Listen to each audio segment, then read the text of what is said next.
Welcome back again dear student. चलिए आज हम बात करते हैं इंग्लिश कंपलसरी के पेपर सॉल्यूशन की। पैसेज वाले ऊपर वाले क्वेश्चन थे वो तो आपने कर लिए होंगे। इनके जो आगे वाले देखते हैं, find out the word from passage which means, यानी चलो 7th नंबर वो करते हैं, the layer of air that surrounded us. यानी इसका मतलब क्या है? इसका मतलब होगा जो हमारे पेपर के अंदर आया हुआ है एटमोस्फेयर। एटमोस्फेयर होगा इसका आंसर क्या होगा? एटमोस्फेयर होगा। और दो आया है इसका शॉर्टेज का मतलब होगा लैक, LAC के लैक होगा। इसका मतलब क्या होगा? लैक होगा। और वेरी स्मॉल का मीनिंग होगा टाइनी। क्या होगा? टाइनी होगा। चलिए आगे वाला पेजेस करते हैं और उसके आंसर जानते हैं।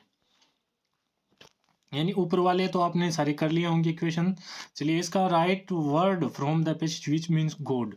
गॉड गॉड का जो सही मीनिंग आया इस पेज के अंदर वो है डेटी, DITY। इसका सही मीनिंग क्या होगा? डेटी होगा। क्या होगा? डेटी इसका सही आंसर होगा। और 6 नंबर जो आया है, right the opposite word of life from the passage, इसके अंदर इसका होगा डेथ। इसका होगा डेथ आंसर करेक्ट होगा। इसका क्या होगा? डेथ आंसर करेक्ट होगा। सेक्शन बी पर आपको क्या लिखना था? एक नोटिस लिखना था। नोटिस लिखना था क्या? यानी सबसे पहले स्कूल का नाम, यानी government senior the global school Ambala. और उसके बाद में यहाँ पर नोटिस नाम, नोटिस के बाद में यहाँ पर एनुअल फंक्शन नाम करके ऐसे आपको बॉक्स बनाकर क्या करना था? नोटिस लिखना था। अगर नोटिस नहीं आ रहा था तो उसकी जगह आपको क्या कर सकते थे? आप इनविटेशन भी कर सकते थे। जो नेक्स्ट क्वेश्चन है, you are organise science fair and the occasion of no bag day, prepare a report. आपको क्या करनी थी? नो बैग डे के ऊपर एक रिपोर्ट लिखनी थी। यानी नो बैग डे पर आपको रिपोर्ट लिखनी थी। आप इस तरह से आप क्या कर सकते थे? रिपोर्ट लिख सकते थे। यानी ये तो कर दिए होंगे सारे आपने, लेटर वगैरह। चलिए जो नेक्स्ट है सी सेक्शन वो जानते हैं। Join the following sentence using the word given in bracket. ठीक है ना? Kishore built a new house, he used marble tiles in it. इसको हमें किससे कनेक्ट करना है? वेयर से कनेक्ट करना है। किससे कनेक्ट करना है? वेयर से करना है। तो ये इस हिसाब से होगा, Kishore built a new house. New house के जस्ट बाद में क्या लग जाएगा? वेयर आ जाएगा। Where he used marble tiles, where he used marble tiles, यानी ये होगा इसका आंसर। 6 नंबर का क्या हो जाएगा? हाउस के बाद में वेयर आ जाएगा। और नेक्स्ट है Manisha taught English, she was a good teacher. यानी इसका आंसर होगा मनीषा। इसका सही आंसर होगा Manisha who was a good teacher taught English, TAUGHT taught English. इसका सही आंसर ये इस तरह से होगा, Manisha who was a good teacher taught English. इस तरह से इसका आंसर होगा। नेक्स्ट है combine each set of sentence into one sentence as directed. Lencho wrote a letter to God, he wanted God to help him. Use में infinitive use करना था। इसके अंदर क्या यूज करना था? इन्फिनिटिव। तो ये ना जो 7 नंबर है वो इस हिसाब से होगा, Lencho wrote a letter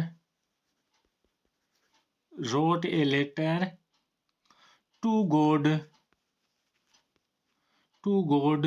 to help him.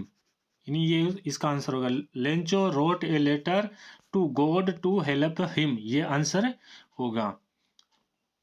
इसका जो नेक्स्ट है, Usha worked very hard, she stood first in class. यानी इसका होगा Usha stood first in class as she worked very hard। यानी Usha stood first in class as she worked very hard। इसका second भी बनेगा, इसका एक सेकंड भी इस तरह से बनता है, यानी ये सो से भी इसका यानी हम क्या कर सकते हैं, कंपाउंड सेंटेंस बना सकते हैं। Usha worked very hard so she stood first in class, इस हिसाब से भी बना सकते हैं। Usha worked very hard and stood first in class, इस तरह से हम इसके हम क्या बना सकते हैं, कंपाउंड सेंटेंस बना सकते हैं। चलिए आगे बढ़ते हैं। Fill in the blanks by choosing the appropriate phrasal verb given in the bracket। यानी इसके अंदर हमें क्या बननी है, फ्रेजल वर्ब बननी है। यानी पहले के अंदर आएगी कैरिड आउट, पहले के अंदर आएगी कैरिड आउट आएगी, और दूसरे के अंदर आएगी गेट अवे, दूसरे के अंदर आएगी गेट अवे। यानी पहले के 8 नंबर के पहले में आएगा क्राइड आउट, 8 नंबर के सेकंड में आएगा गेट अवे। 9 नंबर है fill in the blanks by choosing the correct conjunction given in the bracket. यानी पहले के अंदर तो आएगा एंड, 9 नंबर के पहले में आएगा एंड। यानी Arpit and Archana jointly scored the top marks, यानी इसके अंदर एंड आएगा। The recorder asked me I was comfortable, यानी सेकंड के अंदर आएगा इफ। यानी 9 नंबर के फर्स्ट में आएगा एंड और 9 नंबर के सेकंड में आएगा इफ। 10 नंबर जो पैसेज है इसके आंसर हम जानते हैं। But it held me firmly it refer to, ये मतलब किसका है, इसका मतलब होता है terror.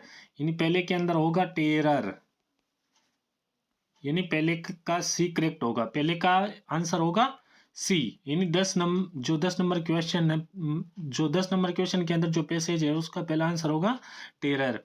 The narrator began to practise four day a week, यानी कितने दिन करता था वो, 5, यानी 5 दिन।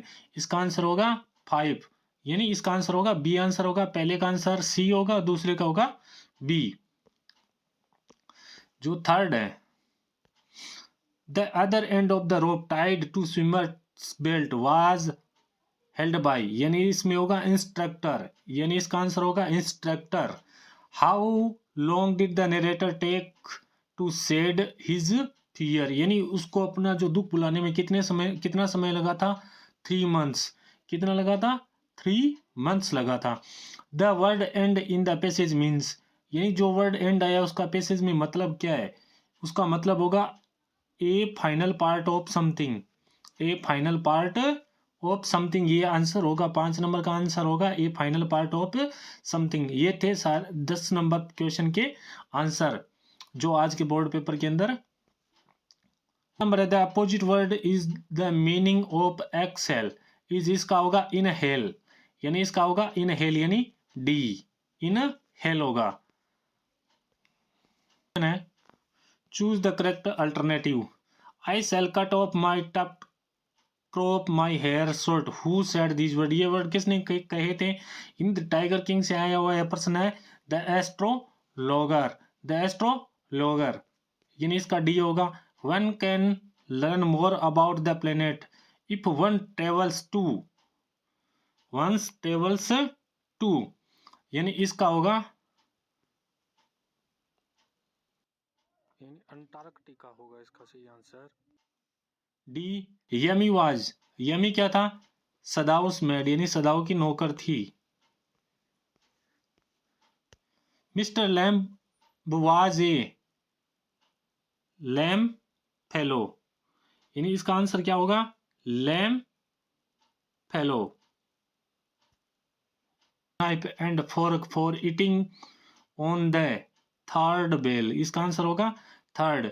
What fun and games did the narrator watch while returning home from school, कौन से गेम देखता था वो, All of 3, यानी All of 3।